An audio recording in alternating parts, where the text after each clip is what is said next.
Data handling chapter देख रहे हैं क्लास 11th का। इसमें सबसे पहले है what are the main types of C plus plus data types and write data types of each type.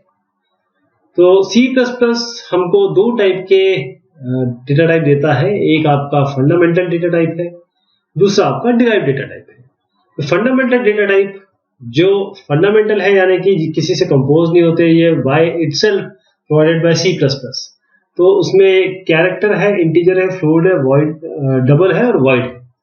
Derive में देखा जाए तो डिराइव में आपका एरे है, फंक्शन है, pointer, reference, constant, class, structure, union और enumeration. What do you mean by fundamental data types? ये जो फंडामेंटल डेटा टाइप्स है ये क्या होते हैं? And how many fundamental data types does C plus plus provide? तो फंडामेंटल डेटा टाइप का मतलब होता है ऐसे डेटा टाइप जो किसी और के द्वारा कंपोज नहीं होते, ये बाय इटसेल्फ हमको सी प्लस प्लस में दिए हुए। C plus plus 5 fundamental data type देता है। कैरेक्टर है, इंट है, फ्लोट है, डबल है और वॉइड है। The data type char is used to represent character, then why it is often termed as an integer type. Character में आप रखते हैं, जैसे ये कैर है, सी इक्वल टू मान लीजिए आपने ए, ऐसे ए रखा।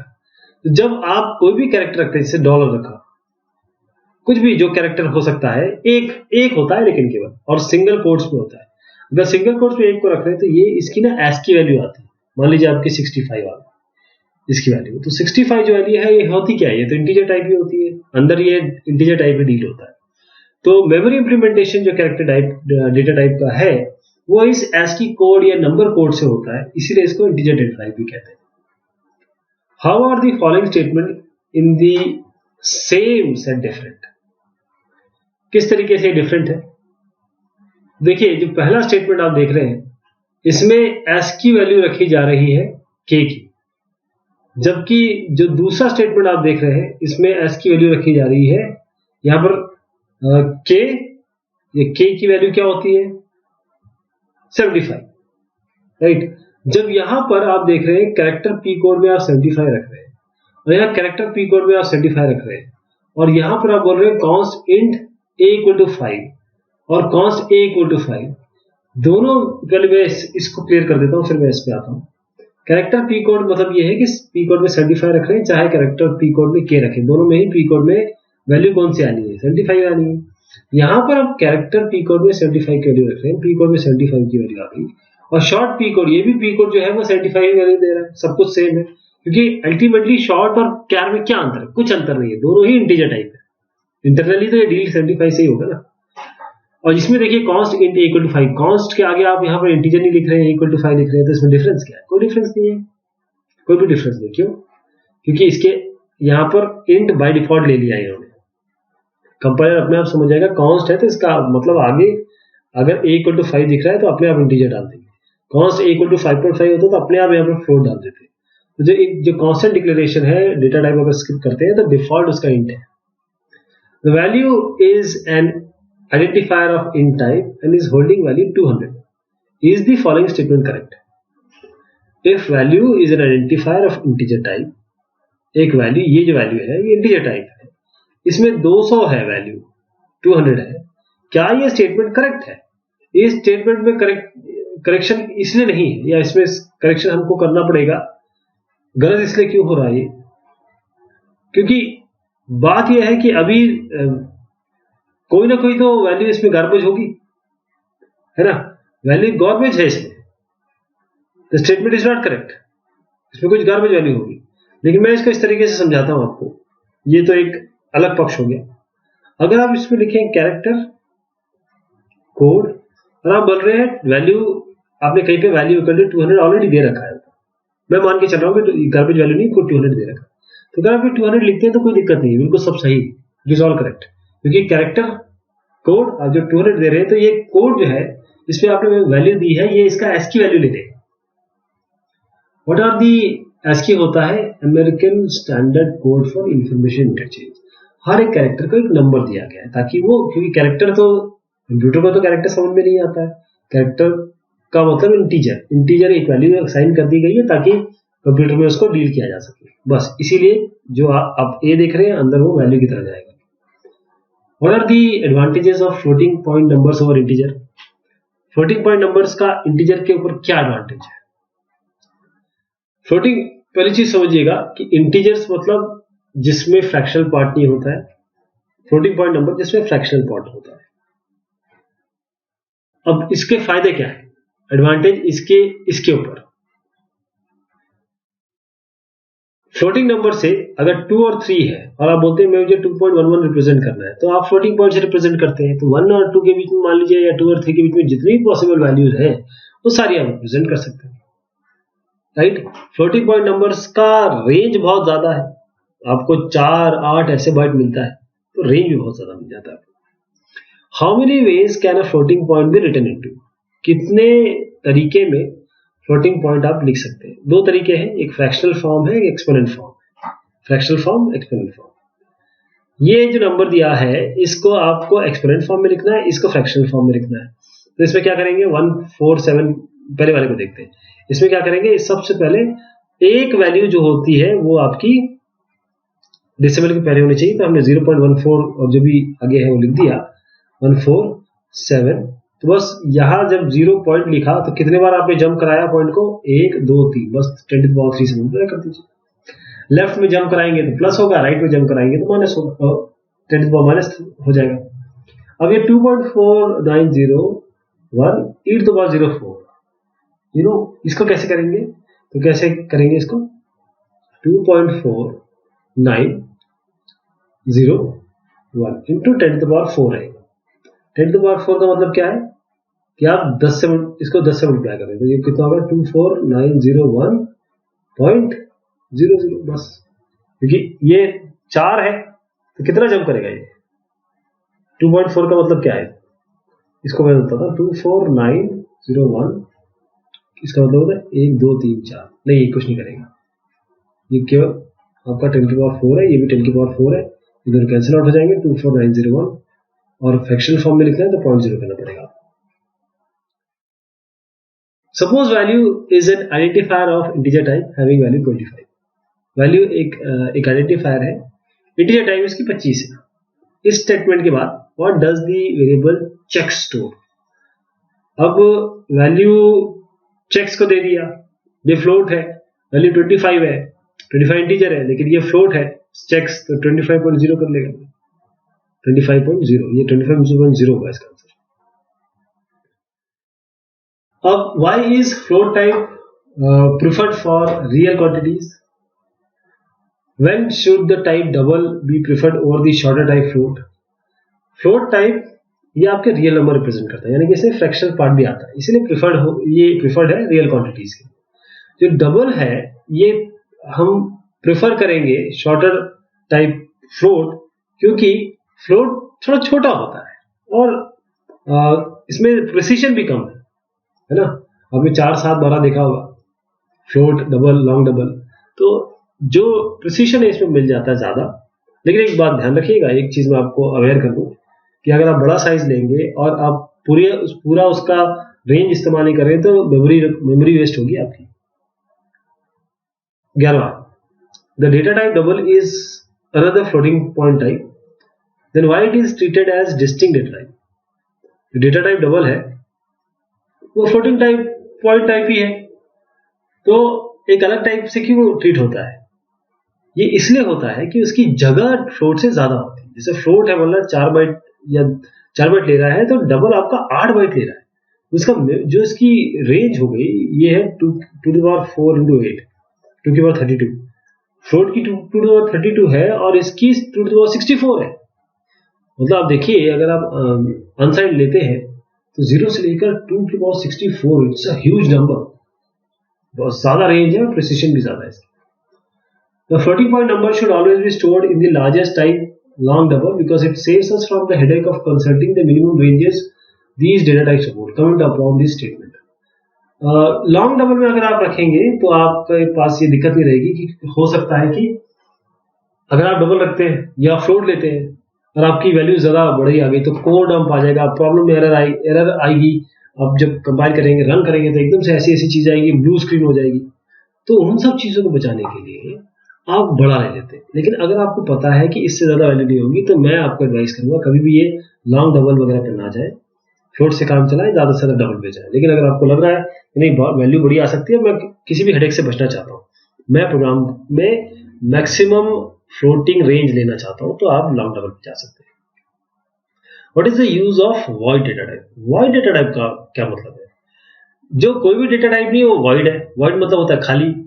तो वॉइड डेटा टाइप एक रिटर्न टाइप, कोई फंक्शन अगर आप देते हैं, जैसे फंक्शन है, अगर आपको उसमें वैल्यू रिटर्न नहीं करनी है, हमेशा फंक्शन में कोई ना कोई वैल्यू रिटर्न होती है, फंक्शन कोई वैल्यू रिटर्न नहीं कर रहा, तो यहाँ पर एक फंक्शन होगा, मान लीजिए ऐड फंक्शन लिखा आपने, इसमें 2 और 3 भेजा, अंदर ही आपने प्रिंट करा दिया, यहीं पे आपने सी आउट करा दिया 2+3।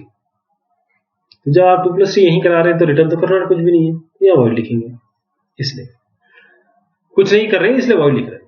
Why does C++ have type modifiers? C++ में एक टाइप मॉडिफायर्स क्यों होते हैं?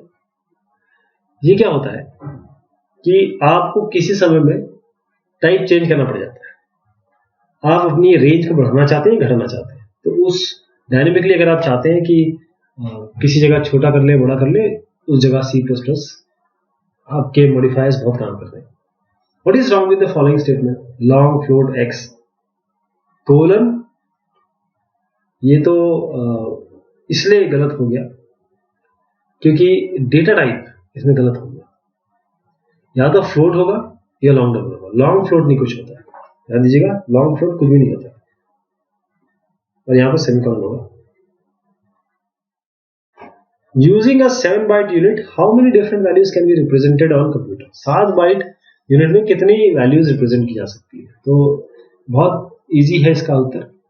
7 बाइट मतलब कितने बिट हो गए? 7 × 8। एक बाइट में 8 बिट होते हैं, एक बाइट में 8 बिट होते हैं, तो कितने कुल मिला के कितने 7 बाइट में कितने आपके हो गए bit? 7 × 56, 56।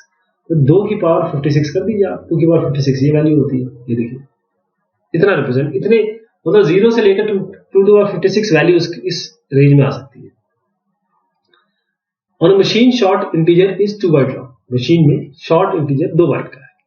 What can be possible size of integer, short integer, long integer on the same machine, keeping in mind C++ standard?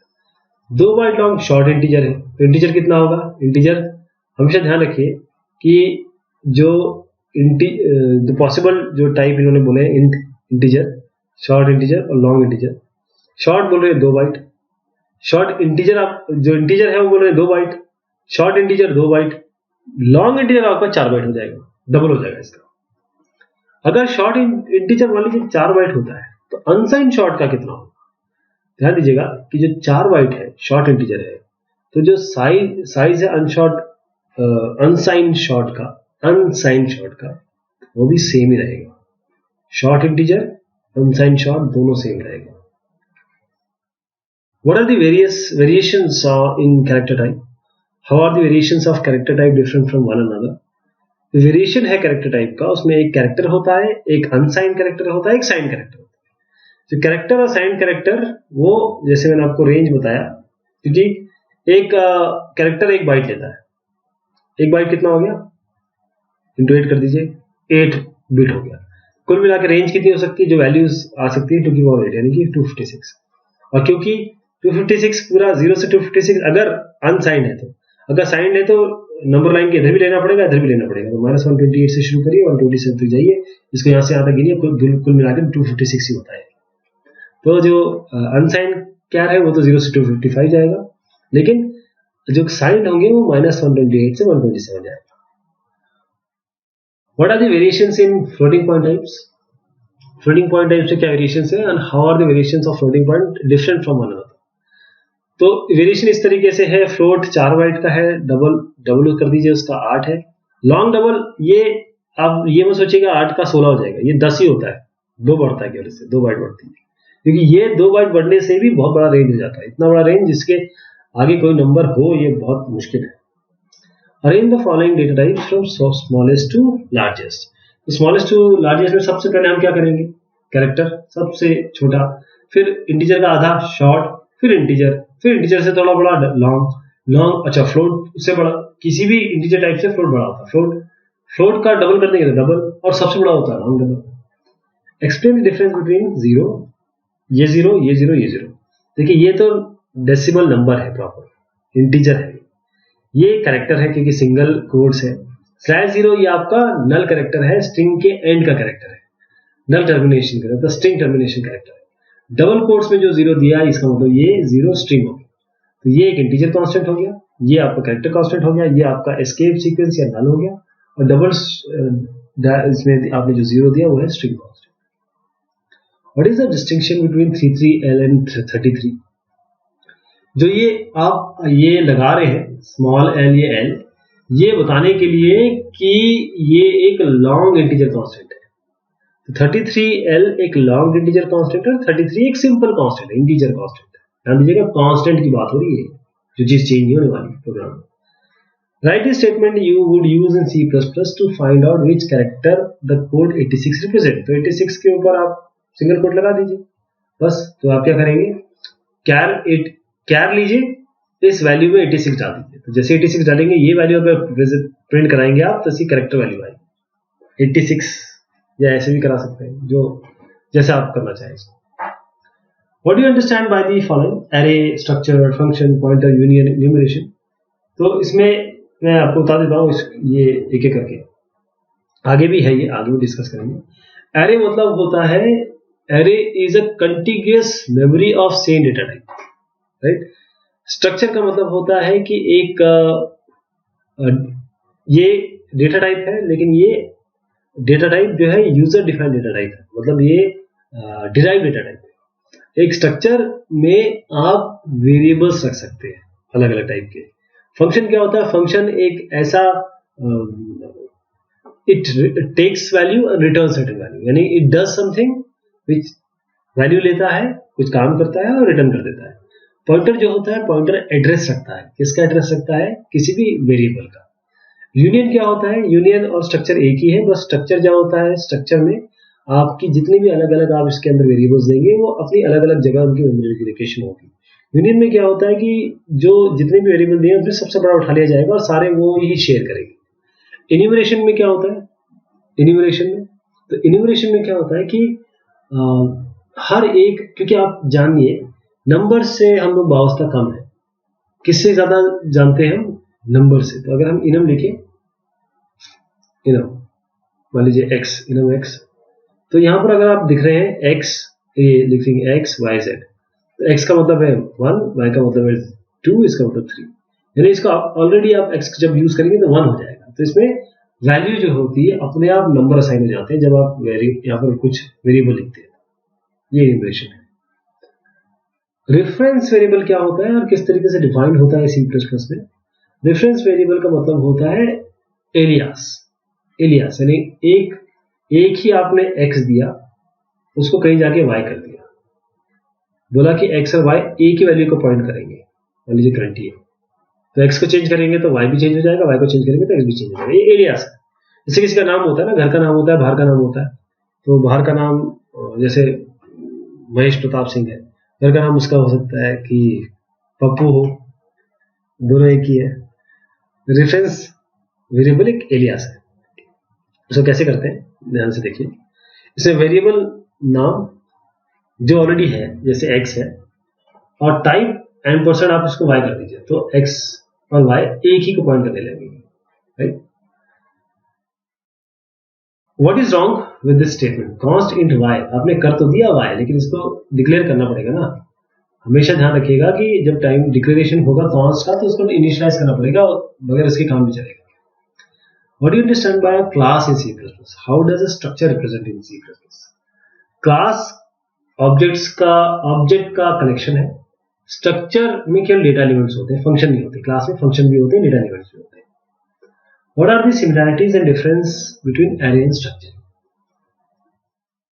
array में भी आप एलिमेंट्स रखते हैं, यानी डेटा मेंबर्स रखते हैं, स्ट्रक्चर में भी डेटा मेंबर्स रखते हैं।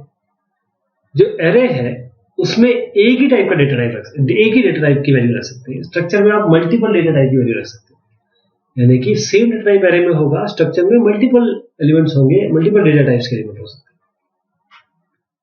जो कंपोनेंट है एलिमेंट एरे में वो उसके इंडेक्स वैल्यू से लिया जाता है, जैसे नेम 3, फाइल 7। जबकि यहां पर स्ट्रक्चर में हम स्ट्रक्चर का नाम, ये स्ट्रक्चर का नाम है, डॉट करके, डॉट इस ऑपरेटर से जो अंदर डेटा एलिमेंट है उनको कॉल करते हैं। What are the similarities and difference between a class and structure? Class and structure में क्या है, क्लास में आप डेटा मेंबर्स भी रख सकते हैं और आप फंक्शन भी रख सकते हैं। स्ट्रक्चर में आप केवल डेटा मेंबर्स रख सकते हैं, लेकिन सी प्लस प्लस में आप दोनों ही रख सकते हैं अगर चाहे तो। Both are user defined data types, दोनों ही यूजर डिफाइंड डेटा टाइप्स है और वो डेटा टाइप्स को रखते हैं। तो क्लास में डेटा एलिमेंट्स होता है, एसोसिएटेड फंक्शंस भी होता है, जबकि स्ट्रक्चर में केवल डेटा एलिमेंट्स होता है। ध्यान दीजिएगा, अभी फिलहाल आप ये जानिए कि आप स्ट्रक्चर में केवल डेटा एलिमेंट्स होता है, फंक्शन नहीं हो सकते इसमें। लेकिन जो सी प्लस प्लस के नए स्टैंडर्ड आए उसमें रख सकते हैं, सी प्लस प्लस 14 में। Give the following definition. Given the following definition, which of the following statements are illegal? देखिए आपने देखा int inal बनाया 1024, कैरेक्टर ch दिया 70, int i में आप a रख रहे हैं, const int ic में आप i रख रहे हैं, राइट? तो कौन कौन सा इलीगल है और क्यों? i equal to ic, i equal to ic, पहली चीज तो ये है ये इलीगल हो गया। क्यों? कांस्टेंट वेरिएबल का ये जो आई है इसका कभी भी पूरे इसमें ये चेंज नहीं कर सकते आप। अगर कांस्ट आईसी दे दिया आपने तो आईसी चेंज नहीं कर सकते आप, तो IC it is not possible. तो ये वाला, ये नहीं, ये वाला गलत है, सेकंड वाला ठीक। आईसी कभी चेंज नहीं हो सकता। तीसरा भी गलत है। क्यों? वो इनिशियलाइज कर रहा है कैरेक्टर वेरिएबल एक इंटीजर वेरिएबल से, आप कैरेक्टर वेरिएबल को आई से इनिशियलाइज कर रहे हैं, ये पॉसिबल नहीं। ये भी फोर्थ वाला भी इलीगल है। इसमें क्या कर रहे हैं आप, यहां पर आप इनिशियलाइज कर रहे हैं एक इंटीजर वेरिएबल कैरेक्टर वेरिएबल से, ये भी ठीक नहीं। और फिर पांचवा वाला ये अलग गलत है। क्यों? क्योंकि ये आई वैल तो कहीं दिख नहीं रहा ना, अनडिफाइंड है, इसमें कहीं है आई वैल कहीं, बाकी सब सही है, ये सब सही है। मतलब पहला और कितने 6 हैं, 4 गलत है, पहला और ये 6 वाला सही है। Find errors if any in the following statement, error निकालिए। इंट कोड इक्वल टू 3, यहाँ पर 3 इन्यूमरेटर है, ध्यान दीजिएगा इन्यूमरेटर। इन्यूमरेटर क्या होता है, इनम करेंगे ग्रीन को वैल्यू मिलेगी, येलो को नंबर मिल जाएंगे इनको। कॉन्स्ट इंट साइज और साइज इक्वल टू 10, तो इंट कोड इक्वल टू 3 ये क्या हो सकता है, ये अगर ये वैलिड है, इसमें कोई दिक्कत नहीं क्योंकि इन्यूमरेटर है। इनम ग्रीन येलो रेड ये तो सही है, लेकिन ये ब्रैकेट राउंड नहीं आता, इसमें ब्रेसेस आते हैं। यहाँ पर कांस्टेंट साइज, अरे इसमें इनिशियलाइज तो करना पड़ेगा, इनिशियलाइज करना पड़ेगा। साइज इक्वल टू 10, अब कांस्टेंट साइज बता दिया आपने और उसको वैल्यू असाइन कर रहे हैं, तो हो ही नहीं सकता। एक बार आप साइज इक्वल टू 10 यहीं पे कर देंगे, अब साइज को चेंज नहीं कर सकते, कांस्टेंट वैल्यू कभी भी आप चेंज नहीं कर सकते। What are derived data types? Name the user defined data types in C++. Derived data types क्या होते हैं और आपको user defined data types बताने C++। डेटा टाइप जो फंडामेंटल डेटा टाइप से कंपोज होते हैं वो derived डेटा टाइप होते हैं, यानी कि एक ऐसा डेटा टाइप जिसमें फंडामेंटल डेटा टाइप को मिला के बनाया गया है, जैसे क्लास है, स्ट्रक्चर है, यूनियन है, इन्यूमरेशन है। वेरिएबल क्या होता है, इन C++ two values are associated with a symbolic variable. What are these? Variable का मतलब ये होता है एक ऐसी जगह, बस ये मेमोरी लोकेशन है समझ लीजिए, जिसको ये वेरिएबल पॉइंट करता है। ये अगर वेरिएबल है ये और इंटीजर लिख दिया आपने, तो ये इस बक्से का नाम हो जाएगा मेमोरी में, और इसमें वैल्यू जो भी रखेंगे वो ए में आती रहेगी और ये चेंज होती रहेगी, ध्यान दीजिएगा। तो ये दो वैल्यूज हैं जो एसोसिएटेड है सिंबॉलिक वेरिएबल से। एक आर वैल्यू है जो उसके कंटेंट बताता है, एक एल वैल्यू है जो उसका एड्रेस बताता है। R value content, L value इसका address. Why is a variable called symbolic variable? Variable को हम सिंबॉलिक वेरिएबल क्यों कहते हैं? वेरिएबल और कॉल्ड सिंबॉलिक वेरिएबल ये इसे कहते हैं क्योंकि ये बेसिकली लोकेशन, नेम लोकेशन है, ये कुछ है नहीं, लोकेशन का नाम है। जैसे अगर हमने इंट आई कर दिया तो ये आई एक डेटा टाइप है, आई एक नाम है जो एक मेमोरी लोकेशन को पॉइंट कर रहा है जिसमें इंटीजर रखा जाएगा।